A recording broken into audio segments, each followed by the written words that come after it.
దాన్ని ఎలా ఆపాలి, ఎలా పెరుగుతుంది, ఇలాంటి అంశాలు కొంతవరకు వాళ్ళు ప్రస్తావించారు. నిన్న మనం చర్చించిన అమరావతి అంశం కూడా, అమరావతి అంశంలో శ్రావణ్ కుమార్ వేసిన ప్రశ్న మనం నిన్ను మాట్లాడాం. నారాయణ మంత్రి దానికి సమాధానం ఇస్తూ ఈ ఖర్చు అంతా వైసీపీ ఆలస్యం వల్ల జరిగింది అన్నట్టుగా ఆయన జవాబు చెప్పుకొచ్చారు. సో అదే ఇక్కడ కూడా చెప్పొచ్చు కదా అని వాళ్ళు అంటారు. మరి వీ హ్యావ్ టు వాచ్. ఇంక ఎల్లుండి సభ వాయిదా పడిపోతుంది కాబట్టి మళ్ళీ వీధుల్లోకి రావటం. కానీ ఈ గొడ్డలి పార్టీ, వెన్నుపోటు పార్టీ పేర్లు మార్చుకోవటమో లేకపోతే శాసనసభలో అవే పేర్లు పెట్టుకుంటే అప్పుడు ఏ సమస్య ఉండదు. ఇంకా సరే, ఇంకా పూర్తిగా ఇంకా అసెంబ్లీకి ఇంక వెళ్ళినట్టేనా వైఎస్ఆర్సీపీ? ఇంక ఫ్యూచర్లో కూడా ఇంకెన్ని సెషన్స్ ఇంకా ఆగిపోయినాయి అంటే ఖచ్చితంగా ఇప్పుడు మాకు హోదా ఇస్తే తప్ప మేము రాము అని జగన్మోహన్ రెడ్డిది. ఆయన రాకుండా వేరే వాళ్ళు రారు. ఈ విషయం నేను స్పష్టంగా మీకు చాలాసార్లు చెప్తున్నాను.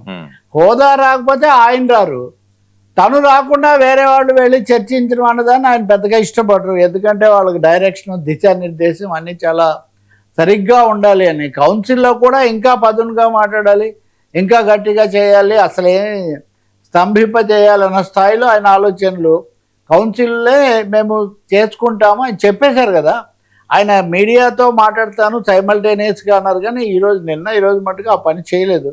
మరి సాయంత్రం ఏమైనా చేస్తారో, రేపు చేస్తారో, లేకపోతే ట్విట్టర్ ద్వారానే చెప్తారో తెలియదు. కానీ జగన్మోహన్ రెడ్డి హోదా లేకుండా మామూలుగా సభకు వెళ్ళరు, తను వెళ్ళకుండా వేరే వాళ్ళను వెళ్ళనివ్వరు, అంతవరకు ఖచ్చితం. అయిన పాత్రుడు కానీ ప్రభుత్వం కానీ ఈ విషయంలో ఏదో జెస్చర్ లాగా ఇచ్చేటంత వాతావరణం లేదు. గొడ్డళ్ళు, వెన్నుపోట్లు అనుకుంటుంటే వీళ్ళు ఎక్కడ ఇస్తారు? ఇప్పుడు ఉదాహరణకు ఢిల్లీ శాసనసభలో హోదా ఇచ్చారు. వాళ్ళకి అన్ని స్థానాలు లేకపోయినా కాంగ్రెస్ పార్టీకి కానీ బీజేపీకి కానీ ప్రభుత్వం హోదా ఇచ్చింది. ఇవ్వదలుచుకుంటే మేము ఇవ్వచ్చు, అది కన్ఫర్డ్ ఐఏఎస్ లాగా వాళ్ళకు హోదా ఇవ్వటం అదేమీ ఒక అసాధారణమైన విషయం కాదు. హోదా ఇవ్వడం వల్ల రక్షణ. ఇప్పుడు సమస్య అంతా సమయం. అసలు చర్చ చేయడం లేదంటుంటే ఇంకా వాళ్ళకు సమయం ఇచ్చి ఎందుకు చేయాలి అని, మీరు వచ్చి చేయండి, మీకు ఎంత సమయం వస్తే అంత వస్తానే. అంటే వీళ్ళకి కౌన్సిల్లో కూడా ఇంకా రాను తగ్గిపోతుంటది కదా. సరే, ఇప్పుడు కౌన్సిల్ ఉన్నది ప్రశ్నించడానికో మాట్లాడడానికో, నెక్స్ట్ అంటే ఇంకా కనీసం ఏడాది వరకు కొంత వాయిస్ ఉంటుంది వాళ్ళకి. మొత్తం నిజమే మీరు అన్నది, అందులో సందేహం ఏం లేదు. కౌన్సిల్లో కూడా అది క్రమక్రమంగా మన బలంబులు బలహీనంబులు అగుతున్నవి అన్నట్టుగా అవి తగ్గుతాయి, అందులో సమస్య లేదు. పైగా ఇప్పుడు ఉన్న వాళ్ళు కూడా ఉండరు. 6 ఇప్పటికే రాజీనామా చేశారు. ఆ రాజీనామాలు ఆమోదించి వాళ్ళని పంపిస్తున్నది కూడా జరగడం లేదు. ఇప్పుడు కౌన్సిల్ వాళ్ళు బయటకు వచ్చి మాట్లాడుతున్నారు. చాలా ఆసక్తికరమైన చెప్తా నేను, మళ్ళీ వాళ్ళు ఇబ్బంది పడతారేమో ఎవరైనా కానీ. రాజకీయ పార్టీలు తోట త్రిమూర్తులు మాట్లాడుతున్నారు. మీరు ప్రతిపక్షం లేని సభలో చెప్తే ఎట్లా? ప్రతిపక్షం లేని సభ కాదు, ప్రతిపక్షం రాని సభ. ఆ పక్కన ఇంకో ఎమ్మెల్సీకో ఇబ్బంది పడుతున్నాడు. అందుకే ప్రతిపక్షం లేకపోవటం ఏంటి? ప్రతిపక్షం ఉంది, మీకు ప్రతిపక్ష స్థానం ఇచ్చారు. సార్ చాలాసార్లు ఇద్దరే ఉన్నారు భారతీయ జనతా పార్టీకి లోక్సభలో, ఇద్దరే. లేకపోతే కమ్యూనిస్ట్ పార్టీకి సిపిఐ సిపిఎంలకు చాలాసార్లు ఒక్కరే ఉంటారు. ఇప్పుడు ఎవరున్నారు? కూననేని సాంబశివరావు ఉన్నాడు, గతసారి అది కూడా లేదు. కాబట్టి ఓంకార్ ఒకడే ఉండేవాడు, వెంకయ్య నాయుడు ఒకడే ఉండేవాడు. వాళ్ళందరూ చేయలేదా? అది ఒకరో ఇద్దరే ఉంటే ఇంకా ఫోకస్. మీరు పార్లమెంట్ చూడండి, చంద్రశేఖరు, దేవగౌడ, ఇలాంటి బిజు పట్నాయక్ ఇలాంటి వాళ్ళు ఒక్కరే ఉండి వాళ్ళ వాయిస్ వినిపించి ఒక్కరున్నా కానీ. కరుణానిధి చేశాడండి, ఇందాక మనం కరుణానిధి అనుకున్నాం కదా. ఒకసారి ఆయన ఒక్కడే గెలిచాడు తమిళనాడు ఎన్నికల్లో. ఒక్కడే గెలిచినా ఏముందండి, ఎవరికి ఉండేది వాళ్ళకు ఉంటుంది కదా. సామెతలు, డైలాగులు చాలా వాడుతుంటారు కదా. డైలాగులు ఇక్కడ ఆచరణలో చూపించాలి కదా సభకు వచ్చి. అది చేయట్లేదు. అది ఖచ్చితంగా జగన్మోహన్ రెడ్డి చేస్తున్న వ్యూహాత్మకమైన తప్పిదం ఏమంటే ఖచ్చితంగా శాసనసభకు రాకపోవటం. ఇంక అందులో ఆ వ్యూహాత్మక తప్పిదానికి ఆయన చాలా మూల్యం చెల్లిస్తున్నారు, ఇప్పటికే చెల్లిస్తున్నారు.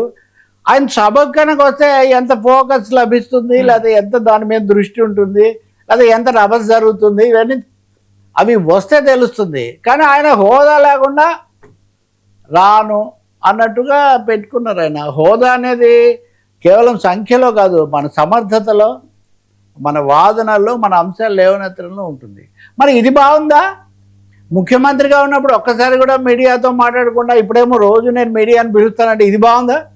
మరి ఇది కూడా హోదా మార్పును సూచించట్లేదా? మీరు అంతకుముందు ముఖ్యమంత్రిగా ఉన్నప్పుడు ఎప్పుడైనా ఒకసారైనా 2 సార్లన్నా మీరు కానీ మోదీ గారు కానీ, ఢిల్లీలో మోదీ కానీ, ఇక్కడ జగన్మోహన్ రెడ్డి కానీ, అదే చంద్రబాబు నాయుడు, కేసీఆర్, రేవంత్ రెడ్డి అయితే చిట్ చాట్లు కూడా చేస్తాయి. ఎంత బాగుంది, దానివల్ల ప్రజలకు ఎంత అవగాహన వస్తుంది, స్పష్టత వస్తుంది, మీ వ్యూ పాయింట్ తెలుస్తుంది. సో శాసనసభకు గౌరవం ఉంది, ఒక స్థానం ఉంది. రేపు మళ్ళీ అదే శాసనసభకి వెళ్ళాలి కదా. కాబట్టి భేషజాలకు పోయి ఒక రాంగ్ మెసేజ్ ఆయన ఇస్తున్నారు. పైగా ప్రజాస్వామ్యంలో వచ్చేసారి గెలుస్తారని ఎవరైనా చెక్ రాసి బ్లాంక్ చెక్ ఏమైనా ఇస్తారా? ఇప్పుడు మళ్ళీ ఎవరైనా గెలవచ్చు. 3 సార్లు నుంచి మోదీ గారు గెలుస్తున్నారు, రాహుల్ గాంధీ సభకు రావట్లేదా? ఇప్పుడు ప్రతిపక్ష హోదా ఉంది, గత 2 సార్లు లేదు. గత 2 సార్లు లేనందుకు ఇప్పుడు రేటింగ్స్ జరిగితే రాహుల్ గాంధీ బెటర్ అని వస్తుంది. ఎందుకు జగన్మోహన్ రెడ్డికి అంత సంకోచం, అంత జంకు, లేకపోతే అంత అసలు అది మేము ఉంటే ఉండాలి లేకపోతే లేదు, అది కుదరదండి. సరే ఉన్నప్పుడు నడపడం పెద్ద ఇది కాదండి, లేనప్పుడు కూడా నడపడమే నాయకులకు, వాళ్ళ పటిమకు, వాళ్ళ సమర్థతకు, వాళ్ళ దీనికి అది సంకేతం అవుతుంది తప్ప ఉన్నప్పుడు ఏముందండి, అదే నడిపిస్తుంది. అధికార లాంఛనాలు, ప్రోటోకాల్స్ ఇవన్నీ అవే నడిపిస్తాయి ఇంకా ఒకసారి ఎన్నికైన తర్వాత.